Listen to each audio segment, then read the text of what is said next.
अस्सलाम वालेकुम। लास्टली हमने डिस्कस किया था अबाउट है कि एक पेशेंट आपके पास आया है तो आप उसको मेंटेनेंस फ्लूइड कैसे लगाओगे और उसको जो है ड्रॉप्स पर मिनट कैसे सेट करोगे।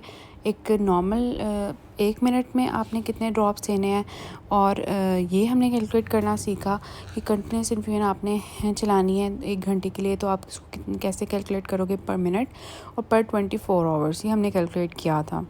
अब नेक्स्ट में हमारे पास आ जाता है कि एक पेशेंट आपके पास आया है। पहले जो हमने पेशेंट डिस्कस किया था, he was in the normal state, he was not having any kind of dehydration और shock patient. He may be a post op patient और प्री ऑप पेशेंट, और he might be admitted for some procedure, short term procedure, और TPN हमने उसको रखा हुआ या उसको एनपीओ रखा हुआ है। तो उस तरह के पेशेंट को हमने मेंटेनेंस फ्लूइड देना सीखा था। Now is a patient who is actually in a state of dehydration, shock patient. कैसे पता चला हमें शॉक में है पेशेंट?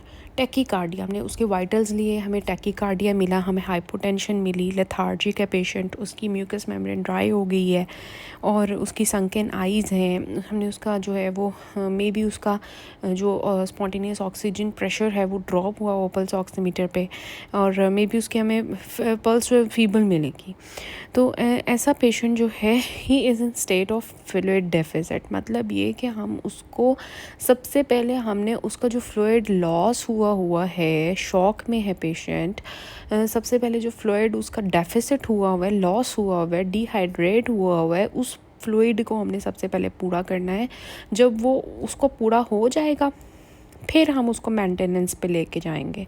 तो फ्लूइड डेफिसिट कैलकुलेट करना हमने आना चाहिए। नेक्स्ट हम एक इमरजेंसी का टॉपिक पढ़ेंगे, that will be dehydration and diarrhoea.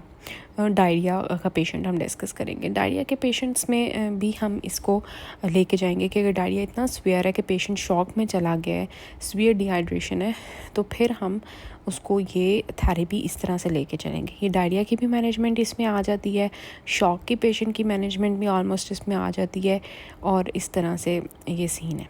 तो शॉक थेरेपी के 3 फेजेस हैं, इनको रट लें, ठीक है। पहला फ़ेज़ ये है कि जब पेशेंट आपके पास शॉक में आता है तो आपने उसको स्टैट में रैपिड बोलस फ्लूइड का लगाना होता है। 1 लीटर रश में जाना चाहिए उसको।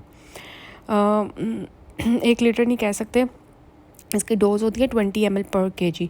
मतलब एक 50 किलो का बंदा है तो उसको हम 15 to 20 कर लें तो उसको 1 लीटर फ्लूइड जाएगा रश में, बोलस में।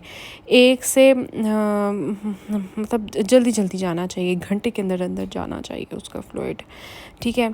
तो उसमें हम नॉर्मल सलाइन भी यूज़ कर सकते हैं, रिंगर लैक्टेट भी यूज़ कर सकते हैं। लेकिन यहाँ पे एक बहुत इंपॉर्टेंट पॉइंट कि हम प्रेफर करते हैं कि पेशेंट को हम नॉर्मल सलाइन दें सबसे पहले इनिशियल रिससिटेशन के लिए। क्यों?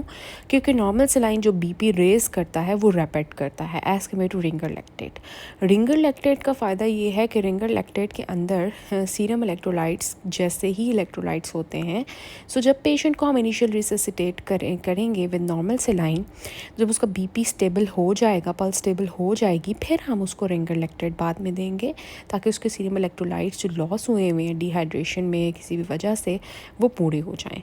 तो इनिशियल आपके पास जो है fluid of choice that is normal saline. तो आप 20 ml पर kg के लिहाज से उसको बोलस में जल्दी रैपिड रश करेंगे फ्लूइड। फिर दूसरा हमारे पास जो है वो क्या है कि हम उसको उसका पहले 8 घंटे के अंदर जो हमने कैलकुलेटेड फ्लूइड किया है उसका आधा हिस्सा दें और अगले 16 घंटे में उसका बाकी का हिस्सा आधा दे दें। तो इसको हम डिस्कस करेंगे कि फ्लूइड डेफिसिट को कैसे कैलकुलेट करते हैं। फ्लूइड डेफिसिट के लिए आपके पास 2 चीज़ें होती हैं, एक होती है परसेंटेज डिहाइड्रेशन और एक होती है फ्लूइड डेफिसिट। तो फ्लूइड डेफिसिट को कैलकुलेट करने के लिए सबसे पहले आपके पास आना चाहिए परसेंटेज डिहाइड्रेशन। तो परसेंटेज डिहाइड्रेशन का भी इजी सा फॉर्मूला है। वो क्या है कि पेशेंट का पहले कितना बॉडी वेट था, अब उसका बॉडी वेट कितना है, और करंट वेट, और divided by pre illness body weight into 100। तो pre illness body wait minus current weight into 100 divided by pre illness body wait. For example एक बंदा आपके पास आया है, वो कहता था कि जब मैं बीमार नहीं था उससे पहले मेरा 76 kg वेट था और अब मैं बीमार हो गया हूँ तो मेरा 72 kg वेट है। तो आप उसका फॉर्मूला पुट करेंगे 76 माइनस 72 डिवाइडेड बाई 76 इंटू 100, तो वो हमारे पास फ्लूइड डेफिसिट आ जाएगा 5.2%। मतलब ये उसका फ्लूइड डेफिसिट, मतलब उसका कितना फ्लूइड लॉस हुआ हुआ है फ्लूइड डेफिसिट में, वो कितना है 5.2%, मतलब मॉडरेट डिहाइड्रेशन में है। हम आगे ये भी देखेंगे कि अगर हमें पता नहीं है पेशेंट के वेट का, जो कि ऑब्वियसली आपको नहीं पता होता, पेशेंट्स को खुद नहीं पता होता हमारा कितना वज़न था, कितना लॉस हुआ है, उस केस में हम क्या करेंगे वो हम बाद में देखेंगे। लेकिन अभी एक आइडियल सिचुएशन बात करें जिसमें पेशेंट को पता है कि मेरा पहले वेट कितना था, अब कितना वेट है। तो उसके लिए हम ये फ्लूइड डेफिसिट इस तरह से कैलकुलेट करते हैं। फिर हम क्या करते हैं कि फ्लूइड डेफिसिट जो है परसेंटेज डिहाइड्रेशन जब हमारे पास आ जाती है तो हम फ्लूइड डेफिसिट कैलकुलेट करते हैं। उसके लिए फॉर्मूला होता है fluid deficit is equal to percentage dehydration into pre illness body weight और इंटू 10। तो इसमें उसका 5.2% डिहाइड्रेशन आई है जो हमने ऊपर कैलकुलेट किया, इंटू 76 जो प्री इलनेस बॉडी वेट था इंटू 10 करेंगे, तो ये बन जाएगा 3952 ml। अब हमने ये बात की कि 3952 ml आपके पास कैलकुलेटेड फ्लूइड है। मैंने आपको बताया कि आपने पहले 8 घंटे में इसका आधा हिस्सा देना है और अगले 16 घंटे में इसका आधा हिस्सा देना है। तो आप क्या करेंगे कि इसको सबसे पहले ये याद रखना है मेंटेनेंस फ्लूइड के अंदर ऐड करना है। मेंटेनेंस फ्लूइड हमने ऊपर कैलकुलेट किया था, दैट वाज 76 kg बंदे के लिए 2620। तो 2620 के अंदर इसको ऐड करेंगे फ्लूइड, मतलब ये हमने बात की ना ऊपर ये वाला शॉक थेरेपी में कि जो आपके पास है यहाँ पे कि maintenance fluid plus fluid deficit, ये यहाँ पे मैं लिखना भूल गई हूँ कि शॉक थेरेपी में आपके पास फॉर्मूला है कि maintenance fluid plus fluid deficit. Fluid deficit calculate करने के लिए आपके पास परसेंटेज डिहाइड्रेशन होनी चाहिए। परसेंटेज डिहाइड्रेशन हमने ऐसे कैलकुलेट कर ली, फिर परसेंट डिहाइड्रेशन आई तो आपने फ्लूइड डेफिसिट कैलकुलेट कर दिया। फ्लूइड डेफिसिट आ गया, उसको मेंटेनेंस फ्लूइड के अंदर ऐड कर दो। ठीक है, फ्लूइड डेफिसिट मतलब उसका इतना फ्लूइड जो है वो डेफिसिट हुआ हुआ है, उसको पहले पूरा करो, मेंटेनेंस फ्लूइड के अंदर ऐड करो। जितना फ्लूइड आएगा उसको 24 घंटे के अंदर आपने देना है। पहला आधा हिस्सा आपने पहले 8 घंटे में देना है, मतलब 3376 ml पहले 8 घंटे में, और बाकी 16 घंटे में आपने 3376 ml देना है। समझ आ गई? अब हमारे पास ये है कि एक पेशेंट आपके पास आया है और उसका वेट ही नहीं आपको पता, तो फिर आप क्या करोगे? तो फ्लूइड डेफिसिट आप कैलकुलेट नहीं कर सकते, आप परसेंटेज डिहाइड्रेशन कैलकुलेट नहीं कर सकते। तो उसके लिए हमारे पास जो है ये सीन होता है इसका, ये आपके पास टेबल बना हुआ है।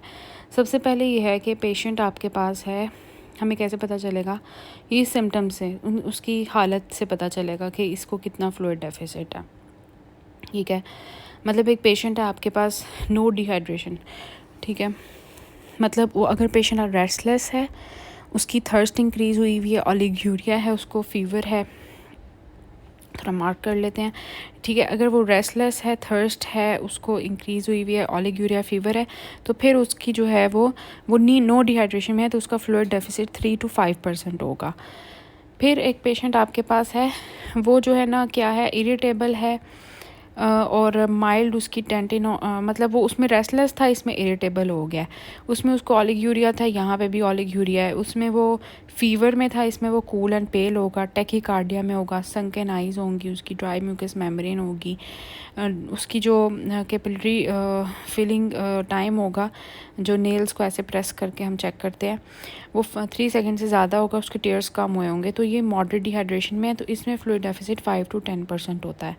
फिर सीवियर डिहाइड्रेशन को कैसे पता चलेगा कि उसमें पेशेंट रेस्टलेस था, नो डिहाइड्रेशन में, मॉडरेट में वो इरिटेबल था, यहाँ पे वो लेथार्जिक हो जाएगा। जो हमारे पास नो और मॉडरेट थे उसमें ओलिग्यूरिया था, यहाँ पे सीवियर डिहाइड्रेशन में यूरिन आउटपुट आ ही नहीं रहा होगा। फिर उसमें नो डिहाइड्रेशन में पेशेंट को फीवर था, मॉडरेट में वो कूल एंड पेल था, यहाँ पे वो कोल्ड एंड मॉटल्ड स्किन वाला हो जाएगा। मॉडरेट डिहाइड्रेशन में उसको टैकीकार्डिया था, अब सीवियर डिहाइड्रेशन में उसको रैपिड एंड वीक पल्स हो जाएगी। यहाँ पे सीवियर डिहाइड्रेशन में वेरी संकन आइज हो जाएंगी और वेरी संकन फॉन्टेनेले हो जाएंगे। मॉडरेट डिहाइड्रेशन में उसको ड्राई म्यूकस मेम्ब्रेन थी, यहाँ पे पार्च्ड म्यूकस मेम्ब्रेन हो जाएगी। मॉडरेट डिहाइड्रेशन में 3 सेकंड से ज़्यादा था कैपिलरी रीफिल फ्रेश टाइम, यहाँ पे उससे भी ज़्यादा डिले हो जाएगा। मॉडरेट डिहाइड्रेशन में उसको टीयर्स कम हुए हुए थे, सीवियर में होंगे ही नहीं, और बीपी जो है वो 90 से कम हो जाएगा सीवियर डिहाइड्रेशन में। तो सीवियर डिहाइड्रेशन में जो फ्लूइड डेफिसिट होता है वो 10 to 15% होता है। तो आप सिंपली 10 to 15% जो है उसका फ्लूइड डेफिसिट निकाल लेते हो, और फिर आप क्या करते हो कि उसको 10 के साथ मल्टीप्लाई करते हो जो ऊपर मैंने फॉर्मूला पढ़ा है, और उसका जो है वेट थोड़ा सा लगा के, ठीक है, जो आप एक्सपेक्ट कर रहे हो वो आपने लगा के उसका जो है वो फ्लूइड डेफिसिट कैलकुलेट कर लिया, और उससे फिर आपने ये परसेंटेज जो है और उसको जो है फिर आपने मेंटेनेंस फ्लूइड के अंदर ऐड कर लिया, और फिर आपने उसको फ्लूइड लगा दिया जैसे हमने पहले पढ़ा था। फिर कुछ कंडीशंस होती हैं जिसमें आपका फ्लूइड एक्सेस चाहिए होता है, और कुछ कंडीशंस होती हैं जिसमें आपको फ्लूइड कम चाहिए होता है। फॉर एग्जांपल, एक पेशेंट फीवर में है, ठीक है, वो मतलब उसको बुखार हुआ है, उसको बहुत ज़्यादा स्वेटिंग होगी जिसकी वजह से उसको फ्लूइड जो लॉस होगा उसका एक नॉर्मल बंदे से ज़्यादा होगा। तो उसमें जो फ्लूइड डेफिसिट होगा वो 12% for each degree rise in temperature from 37 degrees होगा। एक हाइपर वेंटिलेशन वाला बंदा है जिसकी बहुत तेज़ तेज़ सांस जा रही है, उसका जो है उसको ज़्यादा फ्लूइड्स की ज़रूरत होगी। इसी तरह हाइपर मेटाबॉलिक स्टेट बर्न्स के केस में, और उसमें ज़्यादा फ्लूइड चाहिए होगा एक नॉर्मल अमाउंट से। डायरिया वॉमिटिंग का केस है तो it can result in acute kidney injury, तो उसको फ्लूइड की ज़्यादा ज़रूरत पड़ सकती है। स्वेटिंग का पेशेंट है, स्वेटिंग बहुत ज़्यादा है, हीट स्ट्रोक में है, तो उसमें उसको फ्लूइड ज़्यादा चाहिए होंगे। और किन लोगों को फ्लूइड्स कम चाहिए होते हैं, मतलब नॉर्मल से, हाइपोथर्मिया वाले, हाई ह्यूमिडिटी वाले जो इन्वायरमेंट में पेशेंट्स होते हैं, ओलिगोयूरिया वाले, सेडेटिव और पैरालाइज्ड पेशेंट्स, इनको जो है फ्लूइड की कम ज़रूरत होती है। सो आई होप आपको समझ आई होगी इस टॉपिक की कि हमने पेशेंट की जो एक पेशेंट शॉक एंड डिहाइड्रेशन में आया है उसको किस तरह से इनिशियली रिससिटेट करना है विद द बोलस 20 ml पर kg आपने याद रखना है, और बाकी उसकी मेंटेनेंस और फ्लूइड डेफिसिट कैसे कैलकुलेट करना है। परसेंटेज डिहाइड्रेशन का फॉर्मूला आना चाहिए, और जो है फ्लूइड डेफिसिट कैलकुलेट आना चाहिए, और फिर उसको किस तरह से 8 आवर्स में और 16 आवर्स में डिवाइड करके हमें देना है। और हमने देखा कि हमने जो है किन सिचुएशंस में पेशेंट को ज़्यादा फ्लूइड की ज़रूरत पड़ती है और किन में कम की ज़रूरत पड़ती है। अगर हमारे पास वेट हमें पता ही नहीं है, पेशेंट का अननोन है, फिर हम किस तरह से फ्लूइड डेफिसिट को परसेंटेजेस को पुट करेंगे। So this is all about this thing. अब नेक्स्ट मैं आपको इसको फर्दर जो इंफॉर्मेशन है वो हम दे के चलेंगे।